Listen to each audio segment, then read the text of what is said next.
happened upstairs? You're having this conversation? It happened right there. He just started screaming and he had the gun. I don't know if he knew it was loaded. And it went off. On April 23, 2023, Cleveland authorities are dispatched to a scene of complete horror.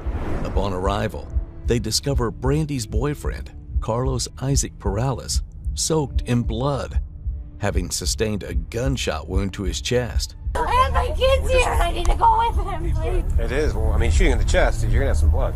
Yeah, but it's crazy because it wasn't like gushing out on the thing, but it was definitely not. Oh, that's a ton inside. However, amid Brandy's hysterical screams for help, officers notice an unsettling detail that would ultimately lead them to hunt for the truth till the very end. The neighbor heard her saying it was an accident.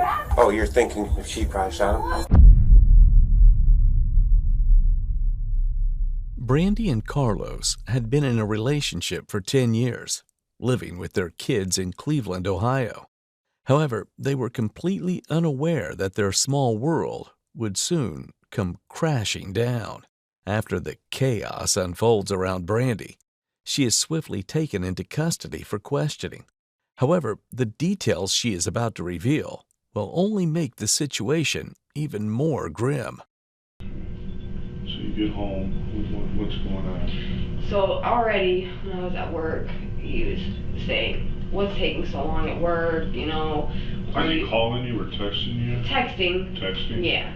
Saying, what's going on? I know you're up to something. You're just hanging out at work, having a good time. He's always been like this. I never took it serious. I just said, I'm at work, you know, you can call the Nautica. So he's accusing you of stuff? Yeah.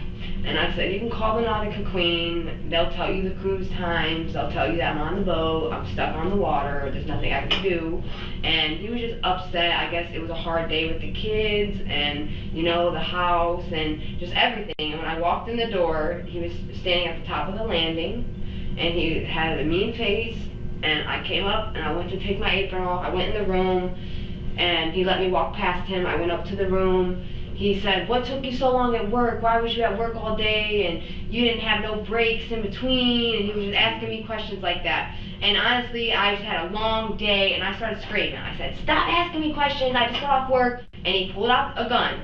And I know the gun. I've seen the gun before. It's for protection for our household. We have rowdy neighbors in the street. And I know that this gun was for protection.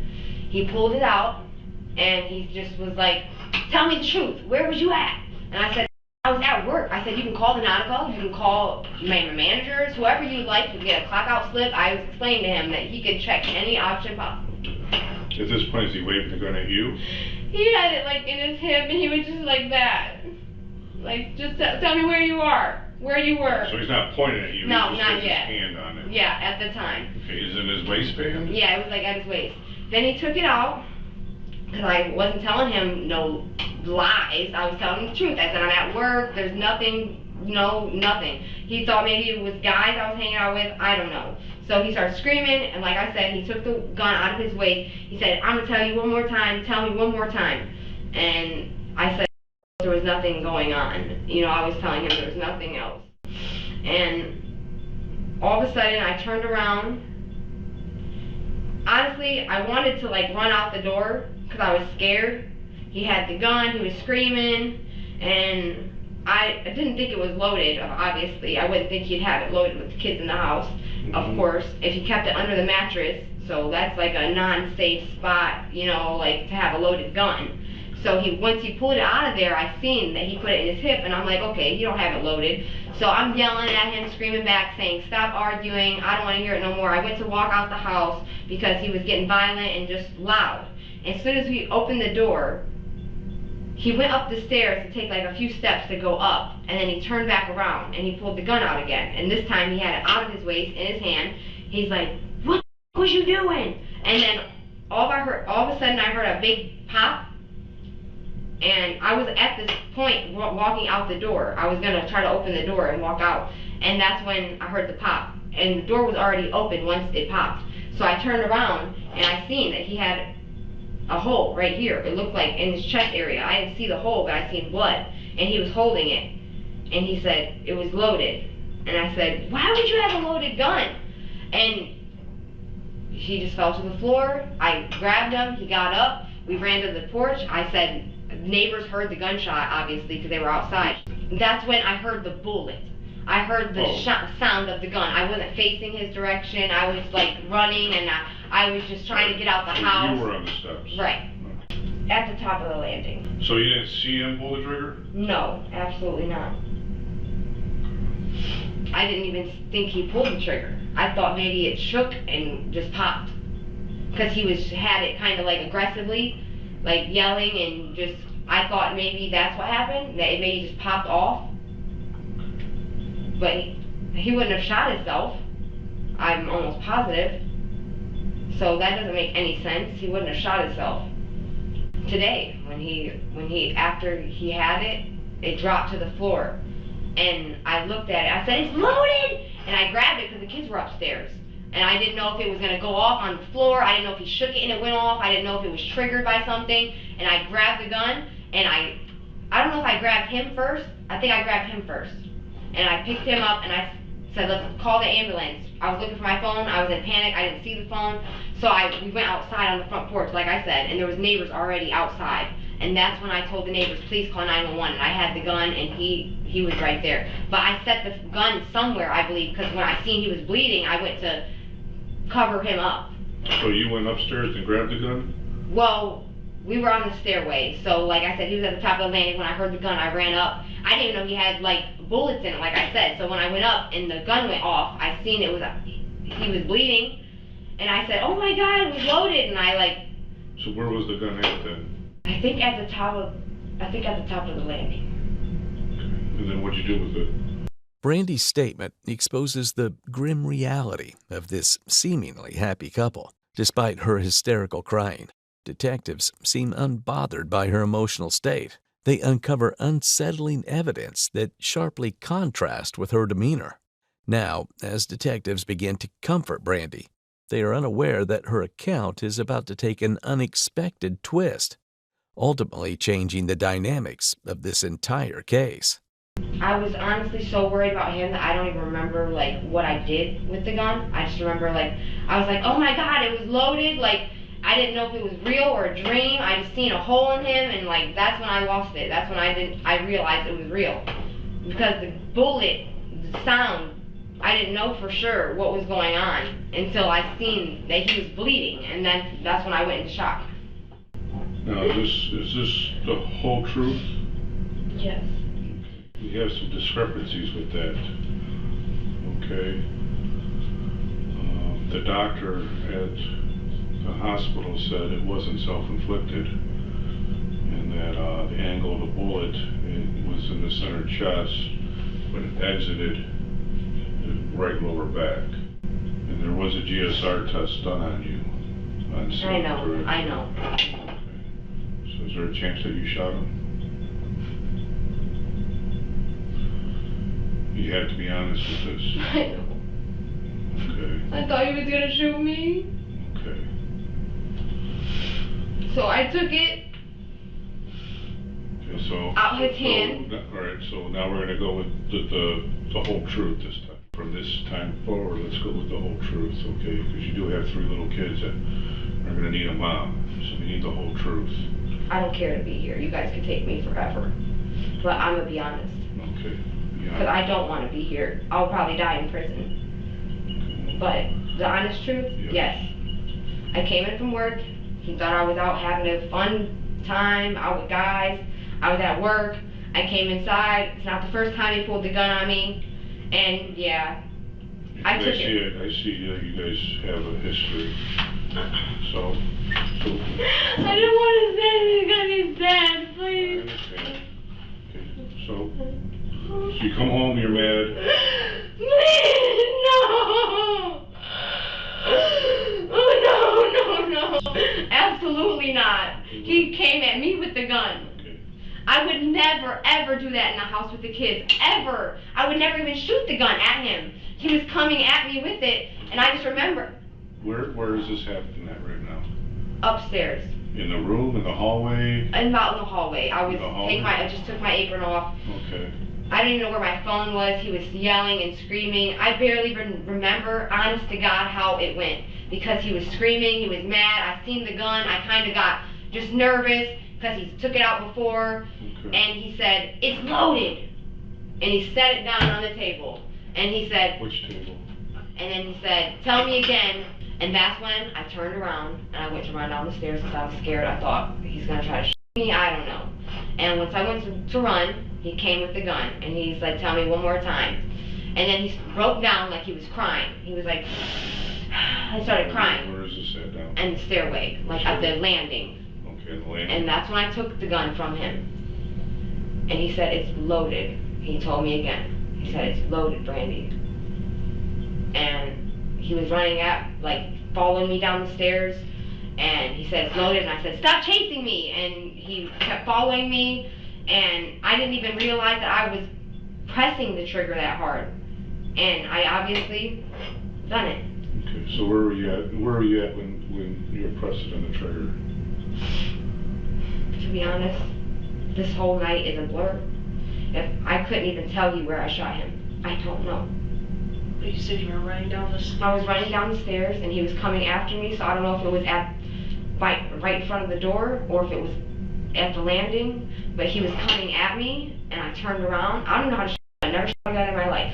And I didn't even think that it was loaded. He kept telling me it was loaded, but he said that many times and it wasn't loaded just to scare me. So I'm thinking, okay, he's just saying this, and he was coming at me, and I just... So when he put the gun on the nightstand, and he told you it was loaded. Yes, he did say it was loaded. And then you said somebody... But he said that many times, and it was never loaded, that he, tried to scare me, and usually, we didn't have bullets. We didn't even have bullets. It was really just, for like something to scare somebody. I don't know if they're gonna break in our house or... You put it down and you grabbed it, where was he at? When I went to try to grab it, when it was on the nightstand, and he pushed me out the way, and he said it was loaded, and then he started crying. Once he did the breakdown, that's when I grabbed the gun. Because he was in and he grabbed it off the nightstand, so it was in his hand when he was crying. And I grabbed it from him out of his hand, and I ran down the stairs. And that's when I ran down the stairs, he was following behind me. And that's when I turned around and I said, "Stop chasing me, stop." And he just kept coming at me. And I feel like the gun... I love him to death. But he's threatened me so many times, and I just didn't know what to do. We've been together 10 years. You've been with each other 10 years? Yeah. Since kids, he's the father of my kids. I would never do this to him on purpose. When did the gun enter the house? How long have you guys had the gun? Say maybe 8 months. 8 months? So in that 8 months with that gun in the house, how many times has that gun been brought out with domestic violences? Just once. Just one other time. Besides tonight, was one other time. He's threatened, of course, to bring it out, but he's only brought it out once. Does that count tonight? Or No, this was the second this time. will be the second time. Told your brothers? Yeah. Okay. And he put a gun to your head. How long ago was that?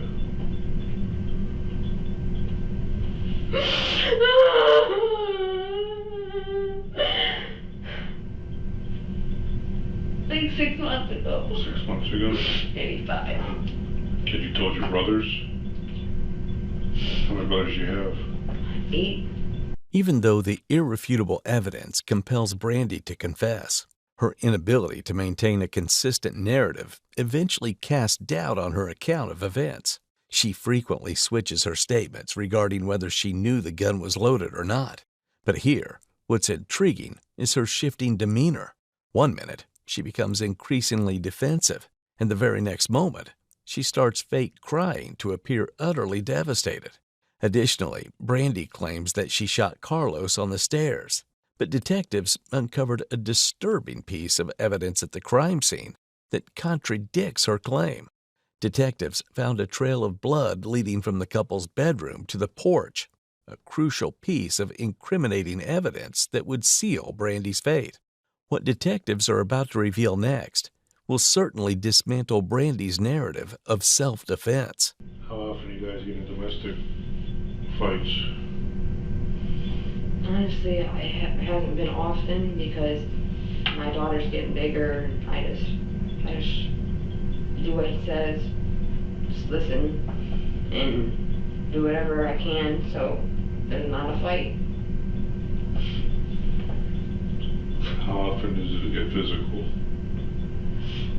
It hasn't been physical in years, since the last case when I called the cops. So it hasn't been physical in years? Yeah. But he put his gun to your head? Well, of course, that was Was that recorded? the last one. No, I did not report it. Okay. Did the children ever witness that? No, they did not. So I had them at a sitter that night, and I think that's why he took advantage of that. So the children, have they witnessed any of the violence?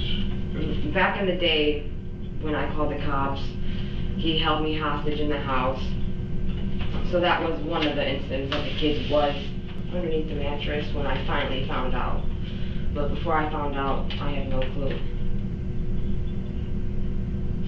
He was very close. He was running closer and closer. I didn't want to do it. I waited till last minute. So, But you were on the bottom. feet, how many feet would you say? I'd say maybe 2 or 3 feet. So we're talking like this close to you? Do you think he was on like the second or third step then? Yeah, or maybe even at the landing while I was running out the door. I was like trying to get out the door, and I turned around and there he was, and it just was like an instant thing. I didn't even try to aim it at him. Like, I just pulled the trigger, and it was just like instant. It hit him. So I'm gonna probably be in jail for the rest of my life, right?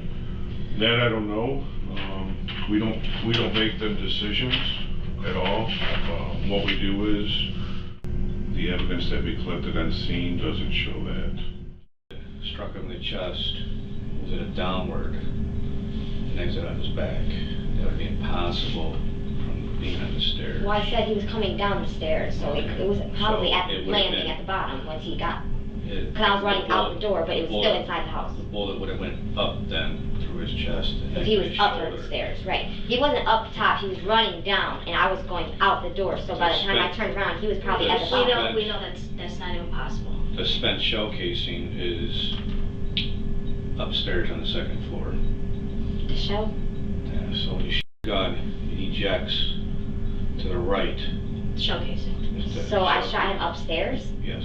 And And I that's think you shot him while he was sitting on the bed.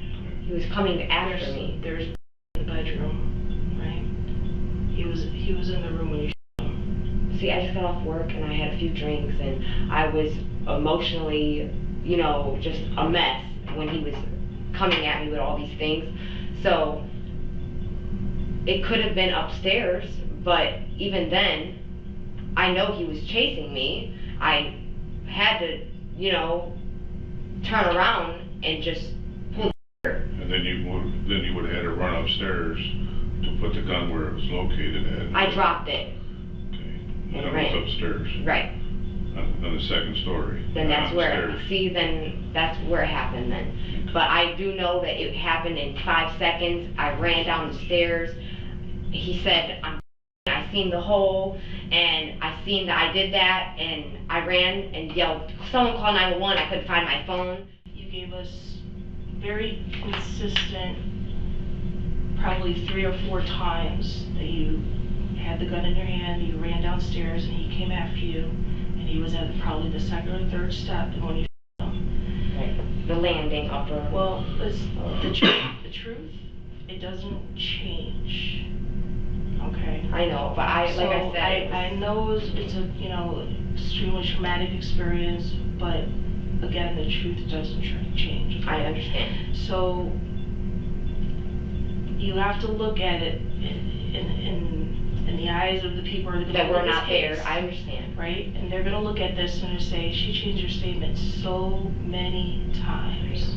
And it sounds like you're changing it more and more just to kind of cover up. I was just And scared at first, I know. That we can't, we need to know the truth, okay? What's gonna hurt you is by continuing to I lie. understand. Brandy consistently recalls the past trauma. suggesting that she is trying to gain sympathy and convince detectives of her self-defense story.